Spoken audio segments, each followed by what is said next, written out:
A father and a daughter-in-law, struck by the same illness in the same year, behind the same palace walls. One now speaking gently of a personal blessing as his treatment eases. The other standing beside a stranger in a hospital ward, holding her hand as a bell rings out to mark the end of her ordeal. This is not a story of scandal. There are no villains here, and no secrets to chase. It is something rarer on a channel like this. A story about courage. About two people who carried a private fear through very public lives, and did it with a grace that quietly moved a nation. So today, let us set the usual drama aside. Let us speak softly and carefully, and only of what is true. Because some stories are not meant to be told loudly, they are meant to be told well. Welcome back to Richard Valentin. I am Richard, and I am so glad to have your company today. Pour yourself something warm, settle in somewhere comfortable, and let us take our time. This is a tender subject, and it deserves a gentle hand. We are going to follow two journeys that have run side by side. The journey of King Charles, who at 77 has spent 2 years living with cancer, while carrying the full weight of the crown. And the journey of Catherine, the Princess of Wales, who faced her own diagnosis in the prime of her life, and who now speaks with remarkable openness about what it means to heal. Let me be clear about how I will tell this, because care matters here more than ever. I will deal only in what has been publicly shared. Neither the king nor the princess has ever disclosed the type of cancer they faced, and I will not guess at it, not for a moment. I will not play doctor. I will not speculate about what lies ahead for either of them, because that is not mine to do, and frankly it would be unkind to try. What I will offer is the documented truth, told with the warmth and respect these two deserve. That, I think, is the only fitting way. Start with the king's own words, because in December he gave us a rare and quietly moving glimpse into his recovery. In a pre-recorded video message, filmed at Clarence House and broadcast in support of a major cancer campaign, Charles spoke directly about his own health. He shared the good news that, thanks to early diagnosis, effective treatment, and what he warmly called following doctor's orders, his schedule of cancer treatment could be reduced in the new year. He described that milestone as both a personal blessing and a testament to how far cancer care has come. There was something disarming about it. Here was a monarch, 77 years old, choosing not to dwell on himself, but to turn the moment outward. He used his own experience to urge others toward the thing he credited with helping him. Screening. Early detection. He spoke with real concern about the millions of people in the country who are not up to date with the checks available to them, and he put it as plainly as anyone could. Early diagnosis, he said, quite simply saves lives. Let me give you the background that frames those words, because the timeline matters.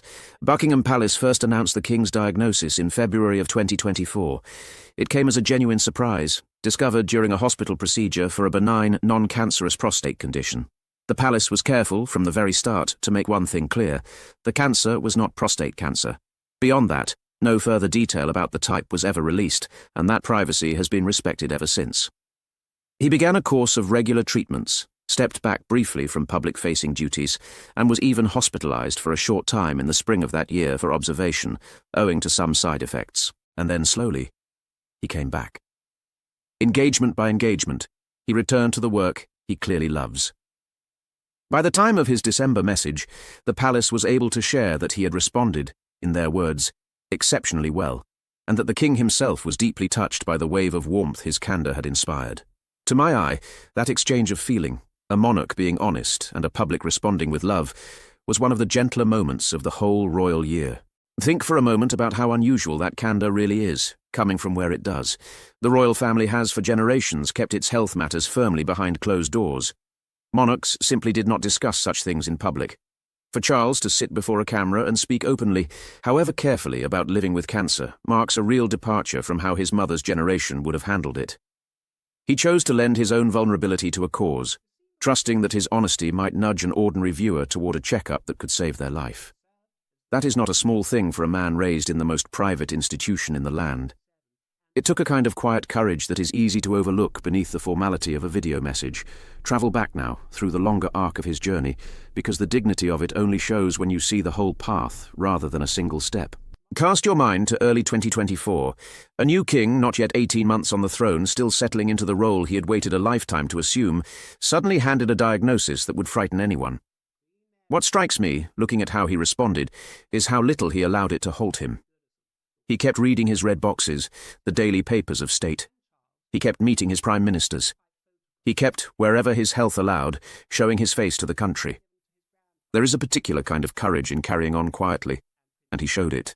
You could even read his recovery in the small ceremonial details if you knew where to look.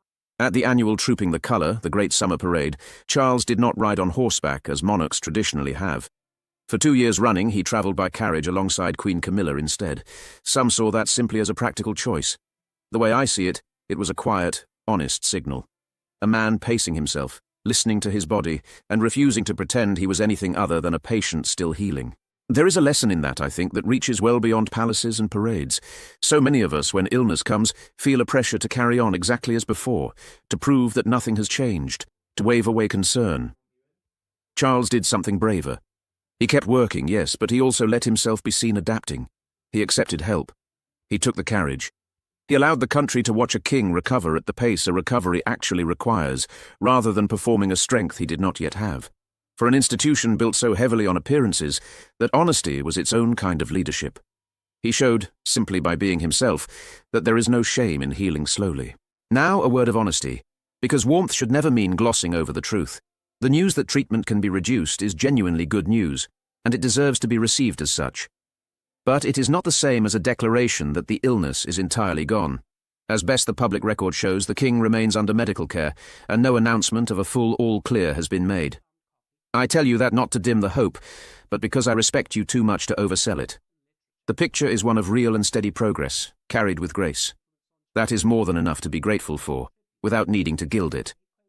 I think audiences can always feel the difference between a story that respects them and one that flatters them. There is a temptation, with royal health, to reach for either extreme, to catastrophize, hinting darkly at the worst, or to sugar everything over until it loses all meaning. Neither serves you, and neither serves the people the story is about. So I try to walk the honest middle. Good progress, carried with grace, alongside a journey that is not yet finished. Held together, those two truths give you the real shape of where the king stands. Not a tragedy, not a fairy tale ending.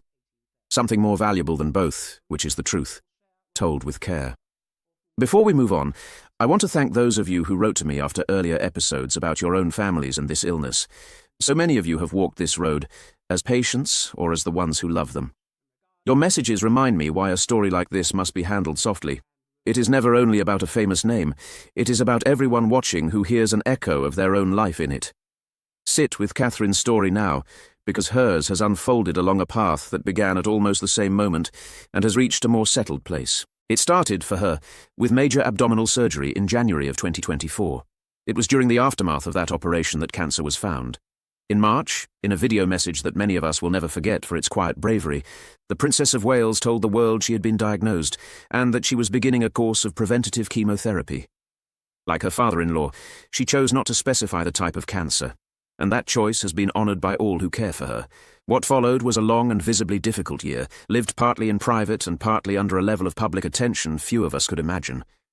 In September of 2024, she shared that she had completed her chemotherapy, speaking of her relief while gently warning that the road to full recovery would still be long. And then, in January of 2025, came the words so many had been hoping for. She announced that her cancer was in remission. I find the way she phrased it deeply human. "It is a relief," she said, "to now be in remission," adding that she remained focused on her recovery. And then a line that has stayed with me, and I suspect with many of you. As anyone who has had a cancer diagnosis knows, she reflected, it takes time to adjust to a new normal. A new normal.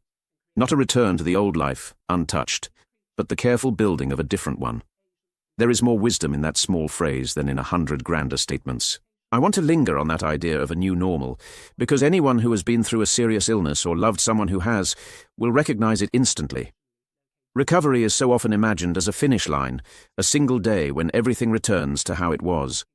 The truth, as Catherine gently named it, is quieter and more complicated. The body carries the memory of what it went through.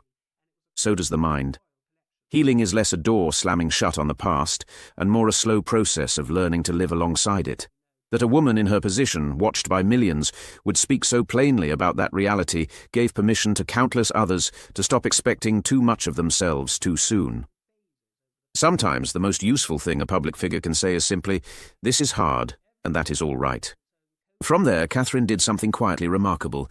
She did not simply step back into royal life and close the door on the experience. She began, instead, to turn toward others living through the same thing. She has gradually taken on more, including this year her first official overseas trip since entering remission, a visit to Italy for her work on early childhood. She has, by every sign, emerged from the hardest chapter of her life, not hardened, but softened. More open, more willing to sit with other people in their fear. That shift in her is, to my mind, the quiet heart of Catherine's story. Illness could so easily have made her retreat further behind the palace walls, and no one would have blamed her if it had. Instead, it seems to have deepened her sense of purpose. The woman who returned is recognizably the same princess, but there is a new steadiness to her, a sense of someone who has stared down something frightening and come out the other side, knowing what she wants her time and her platform to mean. You can see it in where she chooses to go and in how she is when she gets there. Less the polished figurehead, more the real and present human being, willing to hold a stranger's hand on a hard day. Reflect now on the strange and tender parallel between these two journeys, because together they tell a story that neither tells alone. Pause on the sheer weight of the coincidence. Within the space of a few weeks in early 2024, two members of the same family, a reigning king and the future queen, were each told they had cancer. Think of what that meant inside those palace walls. Not headlines, not constitutional questions, just a family like any other, absorbing the same blow twice over, almost at once. For all the gold and ceremony that surrounds them, in that moment they were simply frightened people, loving frightened people. It is one of the great levelers, this illness. It does not check your title at the door. And yet their journeys, though they began together, now sit at different points on the same road. Catherine has reached remission and speaks from a place of recovery, looking back at the storm she has come through. Charles is a little further inside the weather still, his treatment easing but ongoing, his progress real but unfinished. One has rounded a corner. The other is still walking toward it, steadily, with the same quiet resolve. What binds the two journeys, more than anything, is a shared dignity in how they have been carried. Notice that neither of them ever turned their illness into a spectacle, neither disclosed the medical specifics, neither sought pity. Both, instead, used what they chose to share to do some good, pointing others toward screening, toward openness, toward hope. Think of it like two lanterns lit from the same difficult fire. Each could have kept its small light to itself. Instead, both turned outward, to help others find their way through the dark. It is worth saying, too, how rare it is for two such journeys to be visible at once within a single family, and what that has meant for the people watching. For a great many viewers, the royal family functions as a sort of national mirror. We project onto them our own hopes and griefs and ordinary dramas. So when two of its most senior figures were unwell at the same time, something in the country's mood shifted. The usual chatter about who wore what and who stood where fell away for a while. In its place came something more sincere, a widespread, unforced wish for two people simply to get better. I cannot remember the last time the public conversation around the family was quite so free of cynicism. Illness, for all its cruelty, has a way of reminding us what actually matters. That, I think, is why the public has responded to them with such unusual tenderness. We are not, on the whole, a sentimental country about our royals. We tease them as often as we cheer them. But illness, faced honestly, has a way of dissolving the distance. For a while there, the king and the princess were not distant figures on a balcony. They were a father and a daughter-in-law, both unwell, both brave, and the affection that flowed toward them was real. Listen, next, to the family around them, because some of the most touching words in this whole story have come not from the patients, but from the man who loves them both. Prince William has rarely spoken about any of it, and when he has, the restraint has only made his words land harder. Back in 2024, in a candid moment abroad, he described that year as the hardest of his life. He did not reach for diplomacy. He called it brutal. A husband and a son, watching his wife and his father face the same illness in the same months, and being honest about how much it hurt. More recently, in the spring of this year, he offered a softer glimpse. Speaking warmly on a radio program, he said how very proud he was of how far Catherine had come. And then, almost off the cuff, he said something that travelled around the world within hours. His family, he admitted, simply could not cope without her. There was no grand speech in it, just a husband, plainly grateful that the woman at the centre of his world was still there, still well, still herself. What moves me about William in all of this is how ordinary his reactions have been, in the best possible sense. Strip away the titles, and here is a man who spent a year terrified for the two people he loves most, who found that year brutal, and who now cannot quite hide his relief that his wife is well again. There is nothing royal about any of that. It is the most human thing in the world, and perhaps that is part of why his rare comments resonate so widely. We do not relate to a future king. We relate, every one of us, to a husband and a son who was frightened, and who is now, cautiously, allowing himself to breathe again. Then there was Catherine herself, this June, on a solo visit to a leading cancer hospital in Manchester. She stood beside a young mother who had just finished her own treatment, and was there as the woman rang the bell that marks the end of chemotherapy. Catherine spoke, with the authority of someone who truly knows, about how cancer changes you, in her words, physically and emotionally. And she turned to the patient's tearful family and offered them something only a fellow traveller could. She told them she understood how hard it was for loved ones too, recalling how hard it had been for her own children and her parents. "You go through it with them," she said. Not a royal performing sympathy. A survivor, recognizing her own family's pain in theirs. Here is where I will allow myself one gentle piece of speculation, clearly flagged as such because you have trusted me this far. It has been reported that William would be deeply shaken, even devastated, were his father's health to take a difficult turn. I cannot confirm the private feelings of any man, and I would never pretend to. But it does not take a royal insider to imagine it. Any of us who have a parent we love can picture exactly what that fear feels like. By my reading, the strain of these 2 years has drawn this family closer, not apart. Shared fear often does that. It strips away the small things and leaves only what matters. Settle, finally, on what endures from all of this, because beneath the diagnoses and the dates there is something simpler and more lasting. What endures for me is the dignity. 2 people who could have hidden or complained or traded on the world's sympathy, and who chose instead to face their illness with privacy, grace, and a quiet determination to help others. They kept the medical details to themselves, as is their absolute right, and they gave the rest of us only what might do some good. A message about screening, a word about the slow work of recovery, an honest admission that healing takes time. In an age that so often rewards oversharing, there is something almost old-fashioned and deeply admirable in that restraint. What also endures is the reminder, delivered from the most unlikely quarter, that none of us is beyond the reach of this. A king and a future queen, with every resource in the world, still found themselves sitting where so many of you have sat, waiting for results, enduring treatment, learning to live a new normal. If their story carries one practical gift, it is surely the one Charles himself pressed upon us. Do not put off the check. Do not assume it will not be you. Early diagnosis, as he said, quite simply saves lives. There is a quiet generosity in the way both of them handled their platform when you stop to consider it. They did not owe us anything. They could have said nothing at all, and no one could reasonably have complained. Privacy in matters of health is everyone's right, theirs included, and yet, having earned the right to silence, they each chose to share just enough to be useful. A king urging a nation toward its screenings. A princess sitting with frightened families and telling them, with the authority of lived experience, that what they feel is normal and that they are not alone. They turned their own hardest days into a small public good. That instinct, to make meaning out of suffering rather than merely enduring it, is perhaps the most admirable thread running through this entire story, and what I will not do, even now, is pretend to know how either story ends. The future is not ours to read, and it would be a disservice to these 2 to try. What we can say is gentler and truer.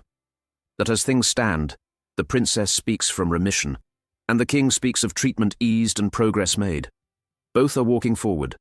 Both are doing so with a courage that has, quietly, set an example for a watching country. For today, that is the whole of the good news, and it is plenty. So there they are. 2 journeys, run side by side, through the hardest of years. A king easing gently toward better days. A princess turning her own recovery into comfort for others. And a family bound tighter by a fear they have faced together and largely overcome. Thank you, from the heart, for sitting with me through a softer subject than usual. I know it is not the loud, dramatic fare some channels chase, but I have always believed there is a place for stories told kindly, and your presence here tells me you believe it too. If you feel moved to, I would love for you to share a gentle word below. Perhaps this story touched on something in your own life, or your own family. If it did, you are among friends here, and your reflections are always welcome. And if it nudges even one of you to book a screening you have been putting off, then it will have done more good than any episode I could make. Looking to the days just ahead, there is a brighter royal moment almost upon us. This very weekend, on the 13th of June, London marks Trooping the Colour, the King's official birthday parade. All eyes will be on how Charles travels, and on the family gathered around him, and I will be there to walk you gently through every bit of it. So do keep an eye out for that one. Until then, take good care of yourself, and of the people you love. This has been Richard Valentin. I am Richard, and I will see you in the next one.